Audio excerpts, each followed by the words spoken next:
Assalamualaikum warahmatullahi wabarakatuh. Perkenalkan, nama saya Muhammad Roy Ardiansa dengan NIM S1B1222075 dari jurusan Administrasi Bisnis, kelas B, Fakultas Ilmu Sosial dan Ilmu Politik Universitas Alwario. Jadi pada kesempatan kali ini saya ingin menjelaskan bagaimana cara kita membedakan berita asli dan juga berita hoax. Mungkin langsung saja ke penjelasannya. Untuk membedakan berita asli dan berita hoax, yaitu yang pertama dengan memeriksa judulnya. Nah, saat kita membaca informasi atau membaca berita atau melihat berita, tentunya hal yang pertama kita perhatikan yaitu judulnya. Nah, pada berita hoax biasanya judulnya cenderung menggunakan kata-kata kasar atau juga memprovokasi sehingga merugikan salah satu pihak. Sedangkan berita asli berisikan sebaliknya. Lalu yang kedua yaitu memeriksa sumber.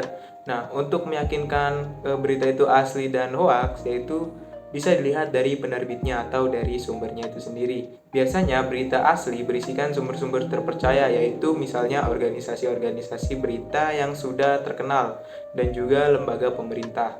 Sedangkan berita hoax cenderung dipublikasikan oleh orang-orang atau organisasi yang tidak terkenal dan juga tidak terverifikasi. Lalu yang ketiga yaitu verifikasi fakta. Nah, saat kita membaca berita, kita perlu yang namanya memverifikasi informasi tersebut. Apakah informasi dalam berita tersebut benar ataupun tidak? Yaitu dengan cara mencocokkan dengan sumber lain. Apakah berita di sumber sebelah sama dengan berita dengan sumber yang kita baca? Jika sudah sesuai, maka bisa dikatakan berita itu asli. Jika tidak sesuai, maka bisa dikatakan berita itu hoax. Dan berita hoax juga biasanya tidak berisikan bukti-bukti atau kutipan-kutipan yang terkait. Lalu yang keempat yaitu ada cara penulisan.